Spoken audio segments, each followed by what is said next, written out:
Hello बच्चों, क्या हाल चाल। और आज फिर से आपका भाई आप लोगों के लिए इस बीए कंसेप्ट के यूट्यूब चैनल पर लेकर के आया है एक बहुत ही मस्त और जबरदस्त क्लास, जो है क्लास 12 का बायोलॉजी। और ये चैप्टर 2 है जिसका नाम है पुष्पी पादपों में लैंगिक जनन।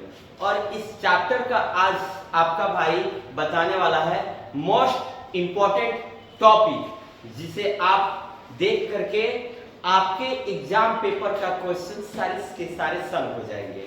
तो चलिए इस वीडियो को हम शुरू करते हैं। लेकिन वीडियो को शुरू करने से पहले हमेशा सा आपका भाई कुछ कहते आ रहा है और फिर से आज एक बार वही बात को दोहराएगा कि अगर आप इस बीए कंसेप्ट के यूट्यूब चैनल पर नए हैं तो चैनल को सब्सक्राइब करें और वीडियो अच्छा लगे तो लाइक करें और ज़्यादा से ज़्यादा मात्रा में अपने दोस्तों में शेयर करें, ताकि आपको भी फायदा हो और आपके दोस्तों को भी फायदा हो। और साथ ही साथ कमेंट करके बताओ कि ये वीडियो आप लोगों को कैसा लगा। लेकिन शुरू करने से पहले आज आप लोगों को एक अच्छा वाला मतलब मोटिवेशनल है, अच्छा वाला मैं सुनाऊंगा आप लोगों को। कहना है जिंदगी बहुत हसीन है, कभी हंसाती है तो कभी रुलाती है। जिंदगी बहुत हसीन है, कभी हंसाती है तो कभी रुलाती है। लेकिन जो जिंदगी के भीड़ में खुश रहता, जिंदगी उसी के आगे सिर झुकाती है। बिना संघर्ष कोई महान नहीं होता, बिना संघर्ष कोई महान नहीं होता, बिना कुछ किए जय जयकार नहीं होता।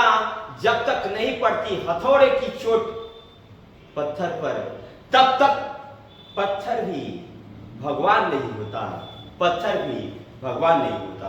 इसलिए आपका भाई हमेशा से कहते आया है, आप लोग पढ़ाई पर मन लगा करके ध्यान दें और एग्जाम पेपर में काफी मस्त जबरदस्त तहलका मचा करके आए, ताकि आपके भाई का दिल खुश हो जाए। तो चलिए सेशन को शुरुआत करते हैं काफी ही अच्छे ढंग से। तो आइए, आप देख रहे हैं ये बायोलॉजी है और इसका इंपॉर्टेंट पॉइंट्स आप लोग देख रहे हैं। हाँ, एक खास सूचना आप लोगों को कि ये व्हाट्सएप ग्रुप से आप लोग जरूर जुड़े, ताकि ये पीडीएफ आप लोगों को भी मिल सके। तो आइए शुरू करते हैं इस चैप्टर को काफी ही धुआंधार तरीके से। इस चैप्टर का आप लोग को सबसे पहले समझाया जाएगा इंपॉर्टेंट नोट्स।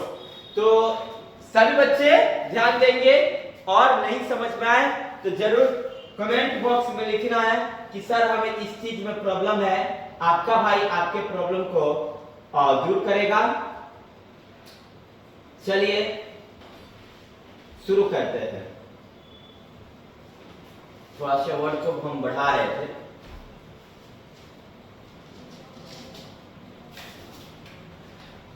चलिए इतना पर आप लोग को दिख रहा होगा, कोई बात नहीं। स्टार्ट करते हैं। टॉपिक है पुष्प। टॉपिक क्या है बच्चों? पुष्प। पुष्प पुष्प क्या है? पुष्प यानी कि फ्लावर। पुष्प अकार्की की दृष्टि से पुष्प एक प्ररोह है जिस पर परगाठे तथा रूपांतरित पुष्प पत्तियां लगी रहती है। मतलब पुष्प यानी कि फ्लावर, पुष्प यानी कि फ्लावर अकार्कीय दृष्टि से एक प्ररोह है। पुष्प अकार्कीय दृष्टि से क्या है जी? प्ररोह। प्ररोह का मतलब होता है खिला हुआ भाग, तथा जिस पर परगाठे तथा रूपांतरित पुष्प पत्तियां लगी रहती हैं। आप सभी बच्चों को देखना है, जैसा कि ये पुष्प है बच्चों, ये पुष्प है और ये पुष्प के चारों ओर पत्तियां हरी हरी लगी रहती हैं। पुष्प के चारों ओर पत्तियां हरी हरी लगी रहती हैं। ये जुड़ा रहता है आपके जो पौधा होता है पुष्प के, उसके भाग से। तो कहते हैं ना कि पुष्प अकार्की दृष्टि से एक प्ररोह है जिस पर गांठे तथा जिस पर परगाठ है, जिस पर जिस पर गांठें और रूपांतरित पुष्प पत्तियां लगी रहती है। चलिए, तो आप लोगों ने समझा कि पुष्प पौधे का वह हिस्सा है, पुष्प पौधे का वह हिस्सा है, पुष्प पौधे का वह हिस्सा है जिसमें गांठें और रूपांतरित पुष्प पत्तियां लगी रहती हैं। मैं फिर से आप लोगों को बता दूं, पुष्प पौधों का वह हिस्सा है जिस पर गांठें और रूपांतरित पत्तियां लगी रहती हैं। आप लोगों को समझ में जरूर आया होगा। चलिए दूसरा टॉपिक देखते हैं, पुंकेसर।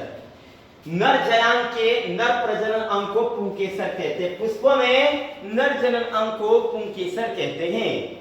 पुष्पों में नर जनन अंग को पुंकेसर कहते हैं। और स्त्री केसर यह पुष्प का मादा जनन अंग है जो अंडाशय वर्तिकाग्र से मिलकर बना होता है। आपसे ये जरूर बातें पूछी जाती हैं। नर जनन अंग पुष्प का नर जनन अंग पुंकेसर है।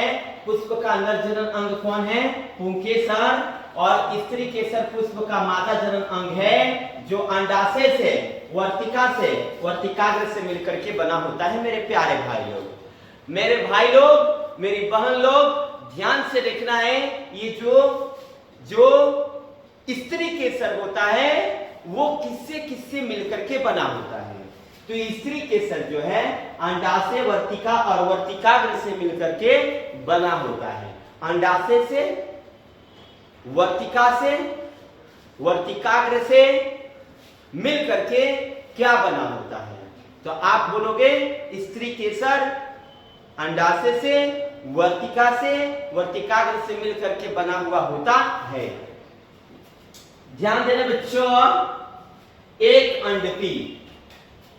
अंडपी तो जयांग जब मात्र एक स्त्री केसर से बना होता है तो उसे एक अंडपी कहते हैं। एक अंडपी किसे कहते हैं? जब जयांग एक स्त्री केसर से बना हो तो उसे एक अंडपी कहते हैं। इससे पता चलता है कि तब बहु अंडपी पूछा जाए तो आपका आंसर क्या होगा मेरे प्यारे भाई लोग? तो जब जयांग एक से अधिक स्त्री केसर से बना हो तो उसे बहु अंडपी कहते हैं। और जब जयांग एक स्त्री केसर से बना हो तो उसे एक अंडपी कहते हैं। तो अब आप लोग को पता चल गया होगा कि पुष्प क्या है, पुंकेसर क्या है, स्त्री केसर क्या है और एक अंडपी क्या है। पुष्प पौधों का वह भाग है जिससे गांठ और रूपांतरित पत्तियां जुड़ी हुई रहती है। और पुंकेसर पुष्प का नर जनन अंग है, उसे पुमंग भी कहते हैं। और स्त्री केसर पुष्प का मादा जनन अंग है जो अंडाशय वर्तिका और वर्तिकाग्र से मिलकर के बना होता है और इसे जयांग के नाम से भी जाना जाता है। एक अंडपी किसे कहते हैं? पुष्प जब एक स्त्री केसर से मिलकर बना हो तो उसे एक अंडपी कहते हैं। और ये वित्तांडपी है। इस प्रकार के जयांग में स्त्री केसर स्वतंत्र होते, जैसे चंपा पुष्प है। और इसमें ना जो जयांग होता है वो स्वतंत्र होता है। व्युत्तांडपी किसे कहते हैं? व्युत्तांडपी किसे कहते हैं? जिन पुष्पों में जयांग स्वतंत्र हो, यानी कि स्त्री केसर स्वतंत्र हो, तो उसे हम, मेरे बच्चों, मेरे भाई और बहनों, उसे हम व्युत्तांडपी कहते हैं। वित्तांडपी किसे कहते हैं बच्चों? जिसमें स्त्री केसर यानी कि जयांग स्वतंत्र हो, उसे वित्तांडपी कहते हैं। चलिए आगे जानते हैं लघु बीजाणु जनन क्या है। लघु बीजाणु जनन ये टॉपिक है। तो प्रागमात्री कोशिका से अर्धसूत्री विभाजन द्वारा लघु बीजाणु के निर्माण की प्रक्रिया को लघु बीजाणु जनन कहते हैं। लघु बीजाणु जनन किसे कहते हैं? तो प्रागमात्री कोशिका का जब क्या हो? अर्धसूत्री विभाजन हो मेरे भाई लोग। जब प्रागमात्री कोशिका से अर्धसूत्री विभाजन के द्वारा लघु बीजाणु के निर्माण होता है तो इस प्रक्रिया को हम लघु बीजाणु जनन कहते हैं। माइक्रोस्पोरोजेनेसिस कहते हैं, यानी कि कभी कभी इंग्लिश में भी आ जाता है माइक्रोस्पोरोजेनेसिस क्या है। तो आप प्यार से बोल सकते हो कि जब जब जब प्रागमात्री कोशिका का अर्धसूत्री विभाजन होता है, जब प्रागमात्री कोशिका का अर्धसूत्री विभाजन होता है, या जब प्रागमात्री कोशिका से अर्धसूत्री विभाजन के फलस्वरूप लघु बीजाणु के निर्माण की प्रक्रिया को हम लघु बीजाणु जनन कहते हैं। आगे चलते हैं, अगला क्या है, परागकण क्या है। अगला टॉपिक है मेरे दोस्तों परागकण क्या है, ध्यान देना है। तो ये नर जनन इकाई है जो परागकोश में उत्पन्न होते हैं। परागकण पुष्प का वह भाग है जो पुष्प के परागकोश में उत्पन्न होते हैं। परागकण पुष्प का नर जनन इकाई है। परागकण पुष्प का नर जनन इकाई है। परागकण पुष्प का नर जनन इकाई है जो परागकोश में, पुष्प में जो परागकोश होता है मेरे भाई लोग, जो डंठल के समान संरचना होती है जिसके चारों ओर पुष्प खिला हुआ होता है, उसमें परागकोश का स्फुटन होता, परागकोश में परागकण का स्फुटन होता है। तो परागकोश में परागकण का निर्माण होता है और परागकण नर जनन इकाई है। परागकण नर जनन इकाई है। तो आपसे अगर कोई प्यार से पूछेगा कि परागकण क्या है, तो आप प्यार से बोलना परागकण नर जनन इकाई है जो परागकोश में उत्पन्न होता है।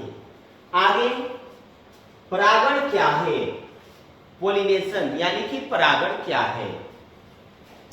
तो जब परागकण परागकोश से मिलकर उसी पुष्प या उसी जाति के दूसरे पुष्पों के वर्तिकाग्र तक पहुंचते हैं तो इस क्रिया को परागण कहते हैं। पुष्पों में परागण की क्रिया द्वारा ही पुष्पों की उत्पत्ति होती है, पुष्प खिलते हैं। ध्यान से लेना है, जब परागकण अपने ही जाति के पुष्प या दूसरे जाति के पुष्प के परागकण पर, परागकोश पर जाकर के उसके वर्तिकाग्र पर जाकर के गिरते हैं तो इस क्रिया को परागण कहते हैं। फिर से ध्यान से सुनना है मेरे भाई लोग, जब परागकण परागकोश से मिलकर उसी पुष्प या उस जाति के दूसरे पुष्प के, उसी जाति के दूसरे पुष्प के, जब परागकण परागकोश से निकलकर अपने ही जाति के पुष्प या अपने ही जाति के दूसरे पुष्प के वर्तिकाग्र पर जाकर पहुंचते हैं तो इस क्रिया को हम परागण कहते हैं। प्यार से परागण की परिभाषा आपका भाई बताएगा। मान लीजिए ये यहां पे मैं परागण की क्रिया को दर्शाऊंगा। परागण, ये पुष्प है, पौधा में खिला हुआ है, इसमें परागकण है और ये परागकण अपने ही जाति के पुष्प के वर्तिकाग्र पर या किसी हवाओं के द्वारा या फिर तितलियों के द्वारा या फिर पानी के द्वारा किसी अपने ही जाति के अन्य पुष्पों के वर्तिकाग्र पर जाकर के गिर जाता है तो उसे हम परागण कहते हैं, परागण कहते हैं। तो जब परागकण अपने ही जाति के पुष्प, जब परागकण परागकोश से निकलकर अपने ही जाति के पुष्प या अपने ही जाति के पुष्प के किसी दूसरे, अपने ही जाति के पुष्प के किसी दूसरे वर्तिकाग्र पर, उसी वर्तिकाग्र पर जाकर के गिरे, उसे परागण कहते हैं। चलिए आगे देखना है, स्वबंध्यता क्या है। जब एक पुष्प के जयांग का वर्तिकाग्र उसी पुष्प के परागकणों से परागित नहीं होता तब इस अवस्था को स्वबंध्यता कहते हैं। जैसे आलू मटर, स्वबंध्यता में आपने क्या देखा, जब एक पुष्प के जयांग का वर्तिकाग्र, जब एक पुष्प के जयांग का वर्तिकाग्र उसी पुष्प के पराग कणों से परागित नहीं होता। मतलब अपने ही जाति के पराग कणों से वो परागित नहीं होता, उसे हम क्या कहते हैं? स्वबंध्यता कहते हैं। जैसे आलू और मटर। जब एक पुष्प के जयांग का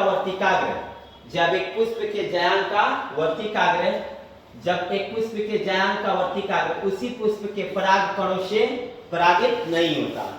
यानी कि जैसे ये पुष्प है और इस पुष्प में है वर्तिकाग्र जो है अपने ही जाति के पराग कणों से ये क्या नहीं होता? परागित नहीं होता। तो इस क्रिया को आप स्वबंध्यता कहते हैं।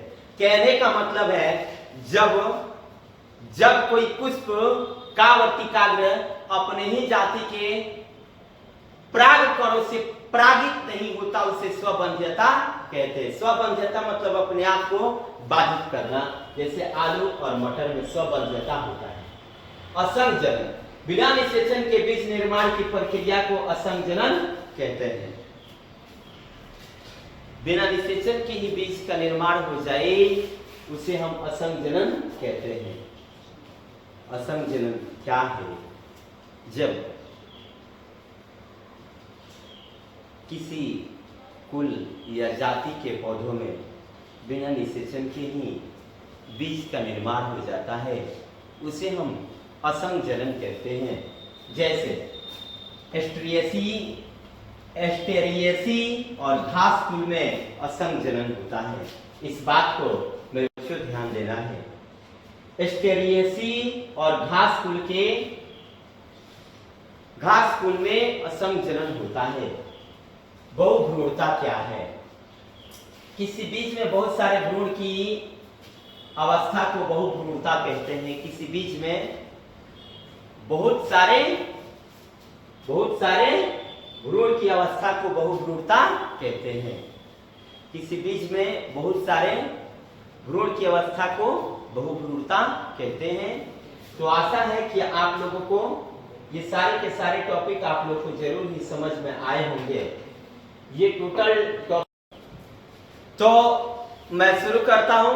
लघु उत्तरीय प्रश्न उत्तर पुष्पी पादपों में लैंगिक जनन को, जो कि काफी अपने आप में मोस्ट इंपॉर्टेंट है और सीधा लड़ेगा आपके एग्जाम पेपर में। और आपका भाई बड़े ही दिल से मस्त तरीके से इस सारे प्रश्न उत्तर को सजाया हुआ है। तो आप लोगों से रिक्वेस्ट है, विनती है, आग्रह करता है आपका भाई कि प्लीज प्लीज प्लीज अपने भाई के लिए घर पे बैठकर जरूर पढ़ें इन सारे प्रश्नों को। अगर आपको पीडीएफ की जरूरत हो तो इस नंबर पर जरूर मैसेज करें, ताकि आपके पास ये जो पीडीएफ है चला जाए। ठीक है, तो चलिए हम शुरू करते हैं इस most important short type question, जो कि 2 नंबर में आता है।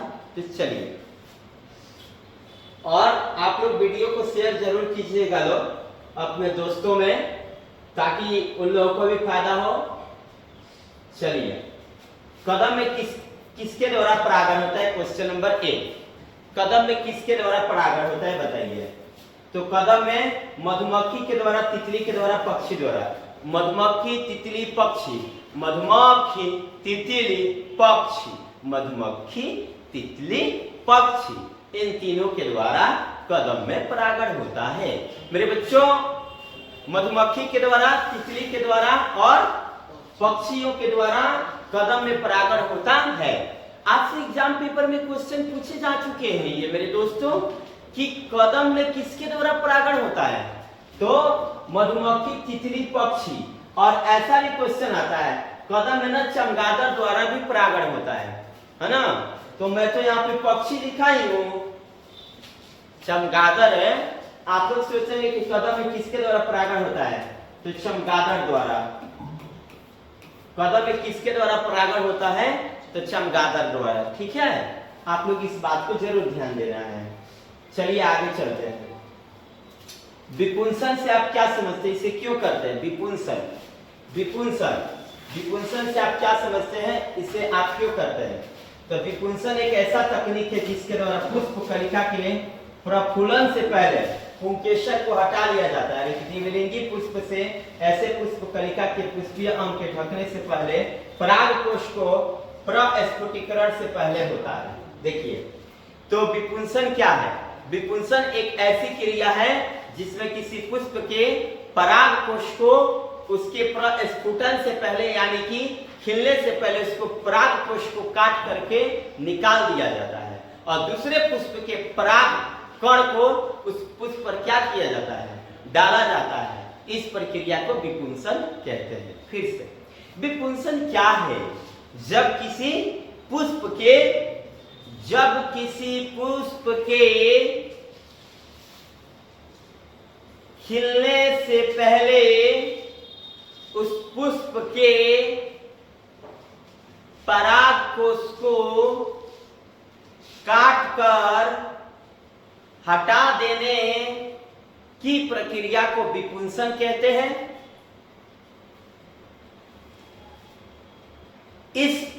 यह प्रक्रिया क्यों की जाती है? तो द्विलिंगी पुष्प होते हैं ना, द्विलिंगी पुष्प यहां पे बोला है, द्विलिंगी पुष्प उत्पन्न करने के लिए किया जाता है। ठीक है, चलिए, तो आशा है कि आप लोग को ये समझ में आया होगा विपुंसन क्या है। बता सकते हैं आप लोग? पुष्प के खिलने से पहले उसके परागकोश को काट करके हटा देने की प्रक्रिया को विपुंसन कहते हैं। और तब पराग को सट जाता है तो दूसरे पुष्प के पराग कण को उस पर क्या किया जाता है? छिड़क दिया जाता है ना, डाल दिया जाता है। तो यह प्रक्रिया विपुंसन कहलाती है। और ये द्विलिंगी पुष्प हटा लिया जाता है एक द्विलिंगी पुष्प से।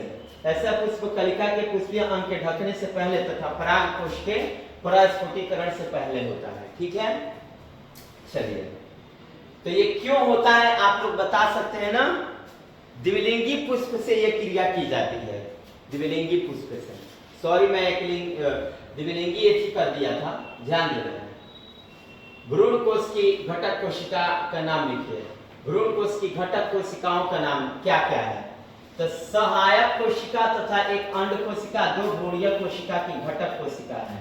ध्यान देना है, सहायक कोशिका, एक अंड कोशिका, दो भ्रूण कोश। भ्रूण कोश की घटक कोशिका, भ्रूण कोश की घटक कोशिका, सहायक कोशिका, एक अंड कोशिका, दो भ्रूण कोश की घटक कोशिका। अच्छा, ये ना, ये दो पदार्थ, सहायक कोशिका और एक अंड कोशिका, भ्रूण कोश की घटक कोशिका है। भ्रूण कोश की घटक कोशिका कौन कौन है? सहायक कोशिका और अंड कोशिका। सहायक कोशिका और अंड कोशिका भ्रूण कोश की घटक कोशिका। भ्रूण कोश की घटक कोशिका कौन कौन है? सहायक कोशिका और एक अंड कोशिका। आगे चलते हैं। जल परागण से आप क्या समझते हैं? जल परागण की विधि द्वारा परागकण का स्थानांतरण एक पुष्प के पुंकेसर से दूसरे पुष्प के वर्तिकाग्र पर जल द्वारा होता है। ऐसे पुष्प छोटे तथा महत्वहीन होते हैं। ऐसे पुष्प में नेक्टर तथा सुगंध नहीं होता। परागकण अनवरत होते हैं। जलोद्भिद पौधे के कुछ प्रमुख उदाहरण निम्नलिखित है: जोस्टेरा, सिरेटा फाइलम तथा वेल्सनेरिया।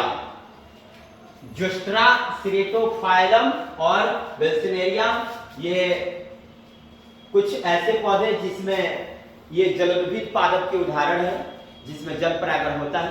तो जल परागण आप क्या कहते हैं, किसे कहते हैं? तो जब परागण की क्रिया जल द्वारा हो तो उसे आप जल परागण ऐसे भी कह सकते हैं।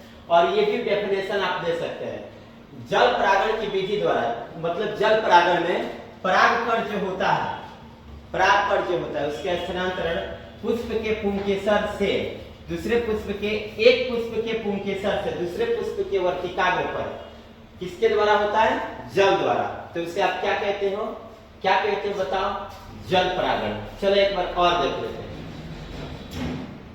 जल परागण की विधि द्वारा परागकण जो होता है वो जो इसका स्थानांतरण होता है एक पुष्प के पुंकेसर से दूसरे पुष्प के वर्तिकाग्र पर किसके द्वारा होता है? जल के द्वारा। ठीक है, और इस क्रिया को जल परागण कहते हैं। ऐसे जो पुष्प होते हैं उसका कोई ज्यादा महत्व नहीं होता, इसका कोई सुगंध भी नहीं होता। जल परागित पुष्पों में कोई सुगंध नहीं होता, इसका ज्यादा महत्व नहीं होता। और साथ ही साथ जलोदुद्भिद पौधे जो होते हैं उनके कुछ उदाहरण भी जोस्टेरा, सेरेटोफाइलम और वेल्सिनेरिया इसी के एग्जाम्पल हैं। चलिए क्वेश्चन नंबर 5 देखते हैं। लघु बीजाणुधारी की संरचना का वर्णन करें। लघु बीजाणुधारी की संरचना, लघु बीजाणुधारी की संरचना ये एग्जाम पेपर में 2 नंबर में क्वेश्चन आते हैं। तो ये आप जो भाग देख रहे हैं, ये भाग मैं रंग देता हूं, ध्यान से आप लोग समझ जाना। लोग लघु बीजाणुधारी की संरचना, अंतस्थ त्वचा है ये वाला भाग, अंतस्थ त्वचा है, यह अंतस्थ त्वचा है, ये वाला भाग अंतस्थ त्वचा है। और एक और भाग है अंतस्थिसियम, ये वाला डटीर वाला भाग, ये अंतस्थिसियम है। काला वाला भाग जो आप देख रहे हैं ये अंतस्थिसियम है। और मध्य परत देखना है, मध्य परत कौन है? मध्य परत, ये मध्य परत है, मध्य परत। और लघु बीजाणु मातृ कोशिका आपको दिखाता हूं मैं, लघु बीजाणु मातृ कोशिका को, लघु बीजाणु मातृ कोशिका को आपको आपका भाई दिखाएगा। लघु बीजाणु मातृ कोशिका को, लघु बीजाणु मातृ कोशिका, ये है लघु बीजाणु मातृ कोशिका, ये है लघु बीजाणु मातृ कोशिका, ये है लघु बीजाणु मातृ कोशिका, ये है लघु बीजाणु मातृ कोशिका। और इसके भाग को ना, यहाँ वाला भाग है उसको टैपिटम कहते हैं, टैपिटम। तो आपने देखा अंतस्थ त्वचा को, लघु बीजाणुधारी की संरचना का वर्णन करें तो अंतस्थ त्वचा, अंतस्थिसियम, मध्य परत, लघु बीजाणु मातृ कोशिका, टैपिटम। तो ये सारे के सारे भाग लघु बीजाणुधारी की संरचना है। इसको याद करना आपके लिए बहुत इंपॉर्टेंट होगा और साथ ही साथ ये फिगर भी बनाने आपके लिए अति आवश्यक होगा। तो चलिए आगे चलते हैं, स्क्रीनशॉट ले लेना है और इसको बनाना सीखना है। चलिए आगे द्विनिषेचन की व्याख्या करना है, ध्यान देना है। द्विनिषेचन अंडाणु के साथ नर युग्मक के संलयन द्वारा द्विगुणित युग्मनज निषेचन पसच बनता है। तत्पश्चात नर युग्मक के साथ द्वितीयक केंद्रक के संलयन को दोहरा निषेचन कहते हैं। जब नर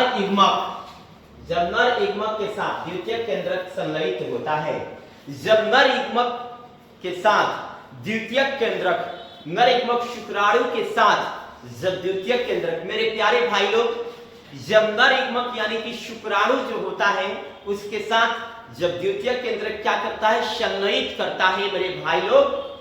जब नर युग्मक यानी शुक्राणु के साथ जब द्वितीयक केंद्रक संलयित करता है तो इस प्रक्रिया को दोहरा निषेचन कहते हैं और यह आवृत बीजी पादप में होता है। दोहरे निषेचन की प्रक्रिया आवृत बीजी पादपों में होता है। ये भी एग्जाम पेपर में क्वेश्चन को पूछ लिया गया है कि दोहरे निषेचन की प्रक्रिया किसमें होता है? तो दोहरे निषेचन की प्रक्रिया आवृत बीजी में होता है। मेरे प्यारे बच्चों, दोहरे निषेचन की प्रक्रिया किसमें होता है? तो आवृत बीजियों में होता है। दोहरे निषेचन की प्रक्रिया किसमें होता है? तो आवृत बीजियों में होता है। और ये जो दोहरा निषेचन किसे कहते हैं? जब नर युग्मक द्वितीयक केंद्रक से संलयित होता है तो इसे दोहरा निषेचन कहते हैं। इसका महत्व क्या है? आइए, पादप जिसमें सिर्फ सिनगेमी हो पर त्रिनिषेचन न हो तो भ्रूण पत्र का निर्माण न हो पाता है। फलतः बीज अल्प विकसित भ्रूण या बिना भ्रूण के बीज होता है। माने दोहरा निषेचन से बिना भ्रूण के ही बीज हो जाता है दोहरे निषेचन की प्रक्रिया से। तो दोहरा निषेचन क्या है अब आपको पता चल गया कि जब द्वितीयक केंद्रक नर युग्मक के साथ क्या करें? संलयित करें तो दोहरे निषेचन कहलाता है। महत्व क्या है इसके फलस्वरूप बिना भ्रूण वाले बीज उत्पन्न किए जा सकते हैं, बिना भ्रूण वाले बीज उत्पन्न होता है। आगे अगला पॉइंट मेरे बच्चों, ये काफी मोस्ट इंपोर्टेंट, मेरा भाई लोग, मेरी बहन लोग, आपका भाई आपसे वादा करता है कि ये क्वेश्चन एग्जाम के लिए मोस्ट इंपोर्टेंट होगा। प्लीज आप लोगों से रिक्वेस्ट होगा कि इस क्वेश्चन को अच्छे ढंग से पढ़ें, अच्छे तरीके से पढ़ें, नोट करें और तहलका मचाएं अपने पेपर में। हम भी खुश, आप भी खुश, मजा आएगा। तो आइए शुरू करते हैं निम्नलिखित टॉपिक को। ये टॉपिक क्या क्या है देखा जाए। आभासी फल क्या है? अंडाशय के अलावा पुष्प के किसी अन्य भाग से, जैसे थैलमस से, फल का निर्माण को आभासी फल कहते हैं। डायरेक्ट रूप में बोले तो जब पुष्प का विकास अंडाशय से न होकर के पुष्प के अन्य भागों से होता है तो उसे हम आभासी फल कहते हैं। भाई लोग, आभासी फल क्या है? जब पुष्प का निर्माण अंडाशय से न होकर के पुष्प के अन्य भागों से होता है तो उसे आभासी फल कहते हैं। जैसे सेव में आभासी फल होता है। सेब जो है आभासी फल का उदाहरण है। सेव आभासी फल का उदाहरण है। तो आपने जाना ही कि बिना अंडाशय के सहारे लिए पुष्प के अन्य भाग से जब फल का विकास हो तो उसे आभासी फल कहते हैं। जैसे सेब। वास्तविक फल, जब फल अंडाशय से विकसित हो तो उसे वास्तविक फल कहते हैं। जैसे बेरी। जब फल का विकास अंडाशय से हो तो उसे वास्तविक फल, जब फल का विकास अंडाशय से न होकर के किसी अन्य भाग से हो तो उसे आभासी फल। सेब आभासी फल है। आभासी फल को कूटफल भी कहते हैं ना, आभासी फल को कूटफल भी कहते हैं। तो सेब कूटफल भी कहलाता है। हाँ, और ये बेरी जो है वास्तविक फल है। मिथ्या फल किसे कहते हैं? मिथ्या फल आभासी फल को ही कहते हैं। मिथ्या फल, कूटफल, आभासी फल, इसका 3 नाम है। आभासी फल का 3 नाम कौन कौन है? मिथ्या फल, आभासी फल, कूटफल। तो सेव कूटफल, आभासी फल या फिर मिथ्या फल। वास्तविक फल, अच्छा कूटफल का है, चाहे आभासी फल का है, चाहे मिथ्या फल का है, क्या है? तो जब अंडाशय से फल का निर्माण न होकर के पुष्प के अन्य भाग से हो तो आभासी फल, कूटफल, मिथ्या फल है। और जब फल का निर्माण बिना फल का निर्माण अंडाशय से हो तो वास्तविक फल है। अनिषेचन जनित फल क्या है? जब फल का निर्माण बिना निषेचन के ही हो तो उसे अनिषेचन जनित कहते हैं। अरे भाई, जैसे केला, फल का निर्माण बिना निषेचन के ही हो जाए तो उसे आप क्या कहेंगे मेरे प्यारे भाई लोग? अनिषेचित फल, जैसे केला। सेब आभासी फल, बेरी वास्तविक फल, केला अनिषेक जनित फल। बहुभ्रूणता क्या है? एक निषेचित अंडा से 2 या 2 से अधिक भ्रूण के विकास होने की प्रक्रिया को बहुभ्रूणता कहते हैं। एक निषेचित अंडे से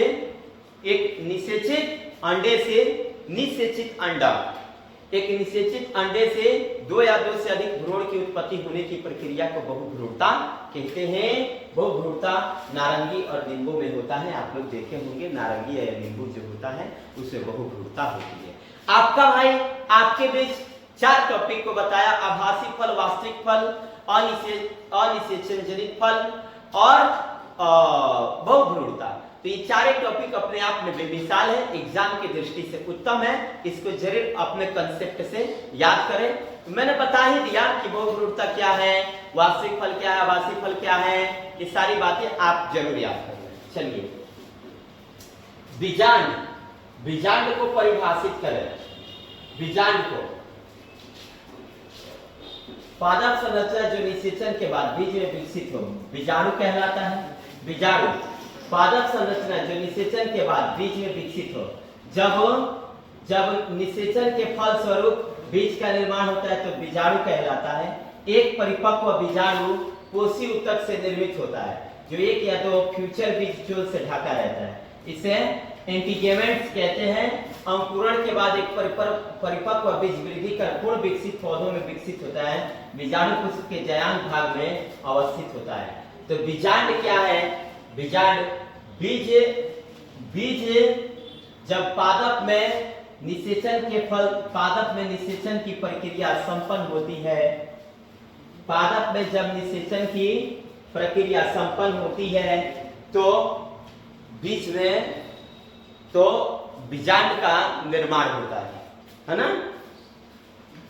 ये भी क्वेश्चन काफी इंपॉर्टेंट है। बीजांड पादप संरचना में निषेचन के बाद जो विकसित क्रियाएं होती हैं वो बीजाणु कहलाती हैं और ये सारी की सारी क्रियाएं बीजांड के स्तर की आती हैं। कूट फल के बारे में उदाहरण बताइए। सेब कूट फल है, इसे मिथ्या फल के नाम से भी जाना जाता है। इसका निर्माण थैलमस में होता है, थैलमस से होता है। तो सेब जो है कूट फल या मिथ्या फल का उदाहरण है। सेब कूट फल या मिथ्या फल का क्या है? उदाहरण है। ठीक है, सेब जो है कूट फल या मिथ्या फल का उदाहरण है, जिसका निर्माण थैलमस से होता है। ठीक है, मोनोकार्पिक फल का उदाहरण दीजिए। अच्छा, मोनोकार्पिक पादप फलों में पुष्प का निर्माण पूरे जीवन काल में एक ही बार होता है। सभी वार्षिक पादप गेहूं, धान तथा द्विवार्षिक पादप बंधा गोभी तथा मूली इसके प्रमुख उदाहरण हैं। साथ ही बम्बूसा टोल्डा जैसे कुछ बहुवर्षीय पादप भी इसके उदाहरण है। तो मोनोकार्पिक फल का उदाहरण बताइए। वैसे फल जो एक वर्षीय, द्विवर्षीय, बहुवर्षीय होते हैं उसे मोनोकार्पिक फल कहते हैं डायरेक्ट रूप में। वैसे फल जो एक वर्षीय, द्विवर्षीय या फिर बहुवर्षीय हो तो उसे मोनोकार्पिक फल कहते हैं डायरेक्ट शब्दों में। एक वर्षीय में आप किसको ले सकते हो? एक वर्षीय में गेहूं धान को, द्विवर्षीय में बांधा गोभी मूली को, बहुवर्षीय में बम्बूसा टुल्डा को, है ना, बम्बूसा टुल्डा को। तो मोनोकार्पिक पादप या मोनोकार्पिक फल में जब पुष्प का निर्माण पूरे जीवन काल में एक ही बार होता है। जब पुष्प का निर्माण, मोनोकार्पिक फल किसे कहते हैं? जब पुष्प का निर्माण पूरे जीवन काल में एक ही बार होता है। जैसे सभी वार्षिक पादप हो गए, द्विवर्षीय पादप हो गए, बहुवर्षीय पादप हो गए, ये सब के सब मोनोकार्पिक फल के अंतर्गत आते हैं। ठीक है, तो मोनोकार्पिक फल किसे कहते हैं? वैसे फल या पादप जिसमें पुष्प का विकास केवल कितना बार हो? एक बार हो। जैसे एक वर्षीय पादप हो गया, द्विवर्षीय पादप हो गया, त्रिवर्षीय चाहे बहुवर्षीय पादप हो गया, वो अपने पूरे जीवन काल में कितने बार पुष्प खिलाते हैं? सिर्फ और सिर्फ एक बार। उसी को हम मोनोकार्पिक फल कहते हैं। तो आप लोगों को आशा करता हूं ये वाला क्वेश्चन, बीजांड वाला क्वेश्चन अपने आप में इंपॉर्टेंट है, इसको जरूर याद करें कि पादप संरचना में निषेचन के बाद बीज के निर्माण की प्रक्रिया को बीजांड कहते हैं। और इस तरह से आशा करता हूं कि आप लोगों को ये लघु उत्तरीय क्वेश्चन और इंपॉर्टेंट नोट्स दोनों आप लोगों को जरूर ही समझ में आया होगा। तो पुष्पी पादपों में लैंगिक जनन जो प्रश्न उत्तर है, इसके अलावा और कहीं से नहीं आ सकता। मेरे प्यारे भाइयों, आप लोगों से मेरा हाथ जोड़ी है, विनती है कि इस वीडियो को जरूर ही पूरा देखें ताकि आप लोगों को काफी ज्यादा प्रॉफिट हो। तो आज के लिए इतना ही काफी। मिलते हैं फिर नेक्स्ट वीडियो में, तब तक के लिए जय हिंद, जय भारत। इस चैनल को लाइक, सब्सक्राइब और शेयर जरूर करें।